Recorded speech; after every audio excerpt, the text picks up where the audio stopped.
Welcome back, traders and market enthusiasts. This tutorial video is going to cover the ETF heat map. So as you can see, we got there. We're on TradingView.com. There's the products button up here on the top. Hover our mouse over that button. Then there's screeners. Move your mouse down. You'll see heat maps. There are stock heat maps, crypto heat maps, and now ETF heat maps. We're going to cover the ETF heat map. On our YouTube channel, we cover the stock heat map and crypto heat map. So let's click ETF because this video is going to cover the world of ETFs and why it matters. Now, first of all, ETF stands for Exchange Traded Fund. These ETFs represent a basket of securities or a thematic group of securities, or they mimic an index. The combinations are endless, but essentially an ETF more often than not is a fund that individual investors or professional investors can buy into and trade.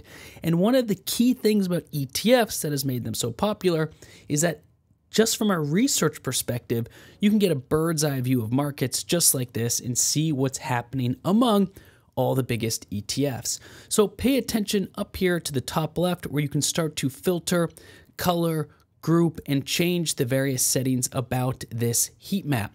So as you can see, the first thing you want to pay attention to is we have a USA button here, which we can click, and now you can look at ETFs around the world. So this is one of the high-level approaches you can take as a trader or investor. Maybe you want to see all the ETFs in Germany and see how they're performing.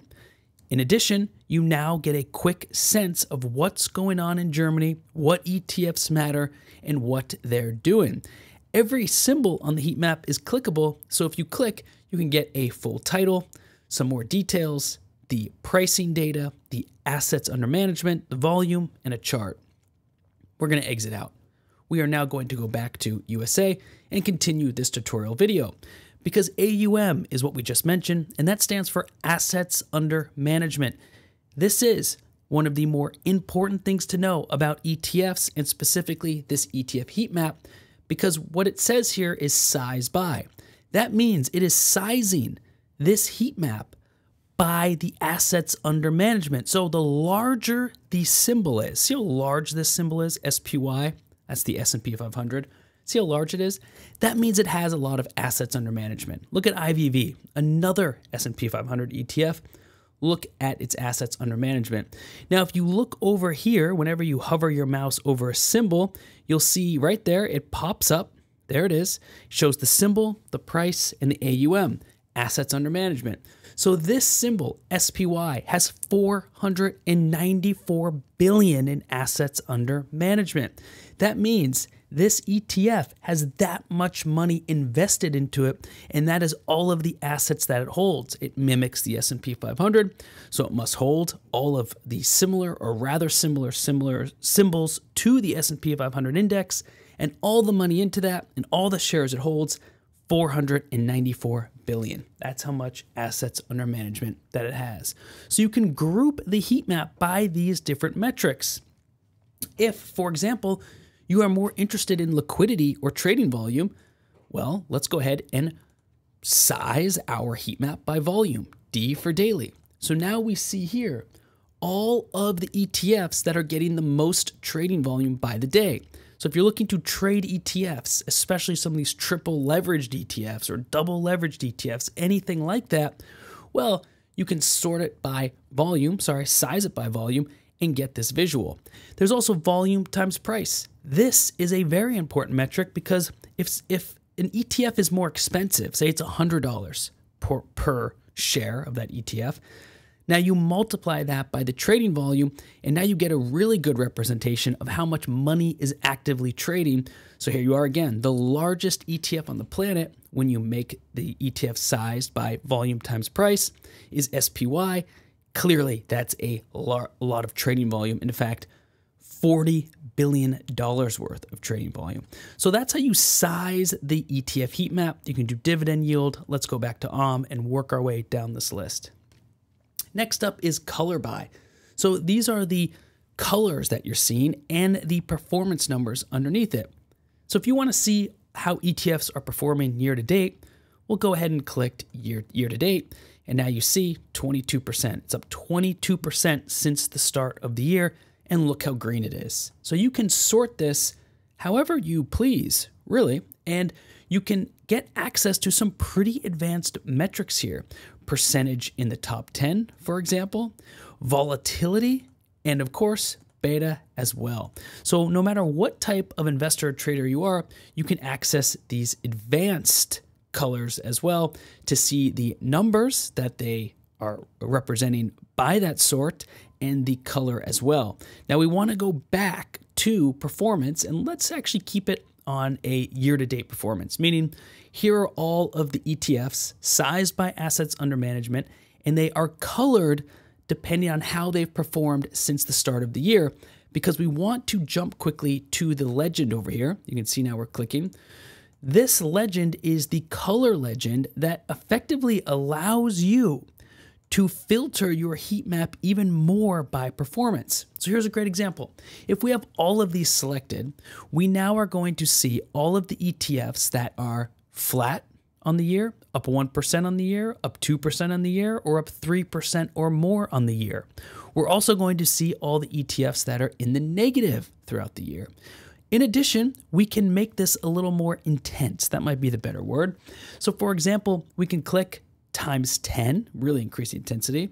Click that. Now you can see the options are minus 30%, minus 20%, minus 10%, 0%, plus 10%, plus 20%, plus 30%. And now they're colored based off of these metrics. So if it's up 30% or more, it's going to be very bright and very green. Here you are, 47%. Here you are, 51% in the QQQ NASDAQ 100 ETF. But the reason why this is so important is because if, for example, you only want to look at the best performing ETFs of the year and see them on one heat map, well, look what we're doing. We are unselecting all these other options, and now all we have here is 30% plus. Thus, we are looking at all of the ETFs that have returned 30% or more since the start of the year. We've omitted every other ETF. And the size, of course, the reason why these are sized the way they are, it represents assets under management. So not only is QQQ up 51% year to date, based off of these filters we've made and only looking at ETFs that are up 30% or more since the start of the year, QQQ is also simply the largest ETF because look at the size of it. It's got the most assets under management of all of the ETFs listed here. Let's go ahead and return our ETF heat map back to normal. And let's just make sure we take you through a few other options, which is grouping. In the ETF universe, you can have stock ETFs, so they primarily hold stocks. Fixed income ETFs, they hold bonds. You may be familiar with some of these names. And then there are some commodity ETFs down here. Perhaps they hold gold or silver. GLD is a popular one, SLV. And you can now sort the ETFs depending on the asset class that they're involved in, and you can click no group and just see everything on one giant heat map. The reason why this might be effective is because you could be coming to the heat map to understand what the best performing assets are, let's say now over a month, and you just want to know, is it stocks? Is it bonds? Is it commodities? Well, by doing no group, they're all going to be here, right here for you. This one says BND. Let's go ahead and click BND. Look at that. Vanguard Total Bond Market ETF. Thus, with just a simple creation of this heat map, we see that over the last month, the S&P 500 has been doing really well, but pay attention, bonds have also been making a comeback in the last month as well. And if we keep our eyes open, and maybe let's see what the worst performing ETFs are now, now we can see what's going on in the ETF landscape related to the worst performing ETFs.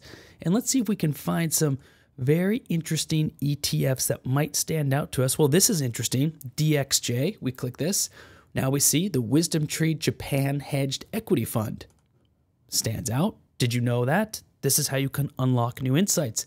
Over the last month, this ETF related to Japan has not been doing well. Meanwhile, the S&P 500 has been up. Or how about KWEB? We click KWEB. The China Internet ETF. Now you can see you're gaining some insights into latest trends, themes, industries. It's down 4% over the last month. But of course, now you can compare that to where the money's been flowing. The S&P 500's up 4%. The total bond ETF that we mentioned is up 4% as well. these are the insights you can take away from this. Now, there are some more filtering options. So if you want to exclude really small ETFs that don't have much assets under management, say just average it out here at 50 billion. We only want to see ETFs with 50 billion or more. We don't want to focus on dividend yield for this example. We definitely want only ETFs that have significant trading volume, and let's actually do it volume times price. So look what we've just done. We have excluded any ETF with less than 50 billion in assets under management, and we've excluded any ETF that doesn't trade at least 3.5 billion. Well, let's actually drop that down a little bit. Let's do, this is good. Let's do 308 million. Any ETF that doesn't trade volume times price, $388 million worth of shares. We click OK. Now we have a much more refined list of ETFs. You might want to do this for reasons of liquidity, slippage, quick trades, popular ETFs, all that information you can whittle it down to. There's a settings menu that allows you to customize what you want to see on the heat map. Everyone has different styles. Some people may want to see the full name. So if you do description, this is very important, you'll see the full name. That way, if you're not familiar with the ETF names and don't quickly notice it, you can see Vanguard S&P 500 ETF. Well, that's clear enough, isn't it? And you can do that in the settings menu by doing description. You can hide the logo if you think it's creating too much colors for you. It's really all up to you. And you can add secondary values to get more information. So now we have the logo, the name spelled out, the percentage performance, and of course the assets under management because we checked this box. Second value. Then instead of price, because we could have price here, we selected OM because as mentioned earlier, OM is a very important metric to ETFs. And one more thing before we head out of here, and as we really demonstrate all of this for you, don't forget that you can share these ETFs quickly and easily anywhere with the share button here. Share it with friends, share it across social media. You can grab it as a saved image, copy it as a link, or go directly to various social media channels. And we want to remind you, if you do share it, you have different color options. You have a colorblind mode, which for some people is beneficial, or maybe you may just prefer these colors more because they're easier to digest. And let's actually reduce our filters back to normal. Well, let's not go back to normal, but let's just keep it in the billion range. And let's reduce this even a little bit to 98 million. Where's that 98? There we go. Click OK. So now we have more ETFs, but look how that's pretty cool to see another color feature. So that's colorblind mode. Now we go to monochrome and we have monochrome mode. So of course, don't forget if you are sharing or if you do have this screen open, you have the ability to also customize the colors and look and feel with these three options. So to everyone who watched this video, thank you so much for trying this tool and sticking with us the whole way through. There are so many possibilities here and data points for you to investigate. We hope you get started with it, and please ask us any questions in the comments below. We'll be sure to answer them. Thanks for watching.